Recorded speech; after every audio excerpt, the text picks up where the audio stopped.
Hello, welcome back mga ka-baby love sa aking YouTube channel. Gusto ba tayo ng konti? Ito ay dessert.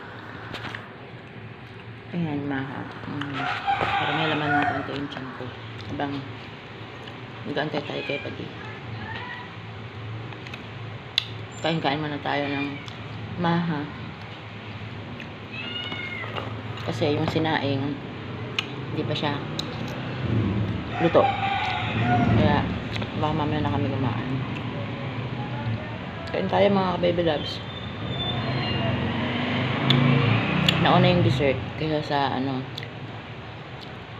sa kanin. Bahala na. Mamaya naman pag naisipan at nagutom kami, kain na lang doon. Yung mga tropa naman si Pati doon. Kaya may napupuntan kami yung bahay doon para kumain. Kaya kain na lang sa labas. Nililibre siya, charis. After 10 months na nila, ay ako walang trabaho. Kaya wala akong bubunutin, charis. Wala tayong bala.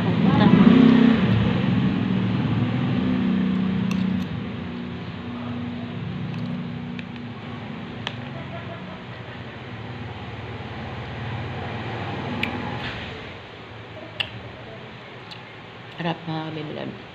Ito yung maha gusto ko. Ayaw kasi ng masyadong matamis.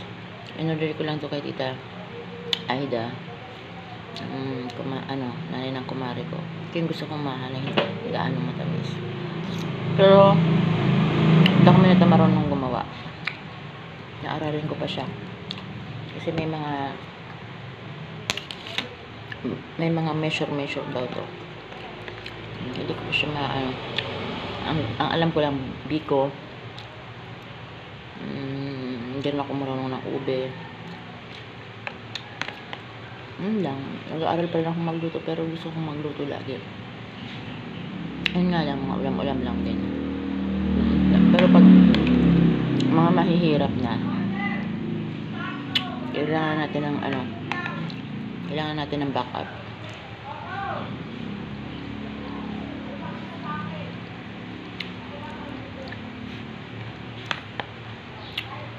Hindi ko alam kung maayusin ko pa yung buhok ko, tatalian ko dito. Sakit kasi sa helmet pag nakatali. Yami yan pagka hinga-hinga na ng konti yung ulo ko. Kasi nananakit din siya pagka tinalian ko ng basa. Nananakit din siya. Yung araw na to ay iwanan ko muna si Tana. Mamaya lang pag uwi namin ako magbabanda kami dalawa. Sweet-sweetan kami mamaya. Inahanap ako nun pagka wala ako. Lalab ko yun kasi close talaga sa akin yun. Tsaka syempre bunso-bunso namin yun dito kasi si Sak ko laging wala. Nasa kabila. Kasi ito na yung kasama ko lagi dito. Baby naman.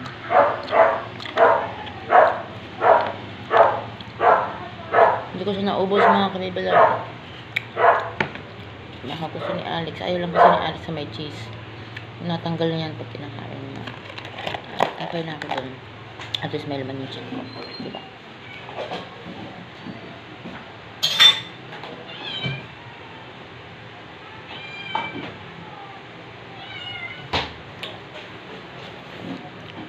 May kamote pa nga ako dyan Hindi ko naubos ng isang araw yung kamote ko.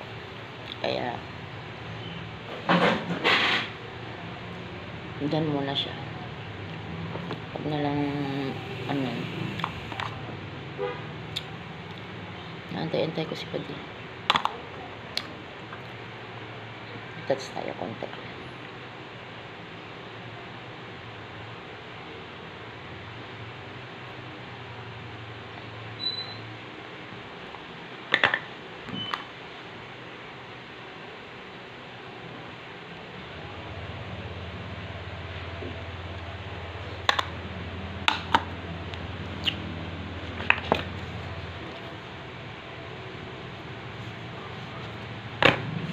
Sakit lang aking Padi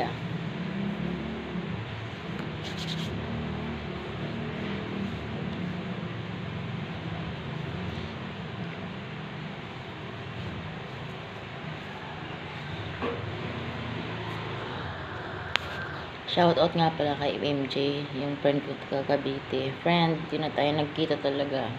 Yan mo, next time na lang. Banding tayo dito sa bahay. Kasi kahapon naman ay nag-message ka pa, uwi na kami. Ay, nakauwi na pala kami.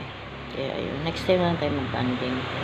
Kaya pa namang oras ang importante. Yan yung mga kaibigan na hindi nakakalimot. Kahit hindi kami magkita ng matagal, nandun pa rin sila. Ano pala, portion pillars mga friends, shoutout sa inyo. Sila MJ, si Pe, sila Ruth, tsaka si Edesa, yun. Si ate, iba, limot ko na. Basta, at least kayo mga totoong kaibigan. Kaya mahirap din humarap talaga ng totoong kaibigan. Kaya yung mga bubuti sa akin, kinikip ko talaga yan.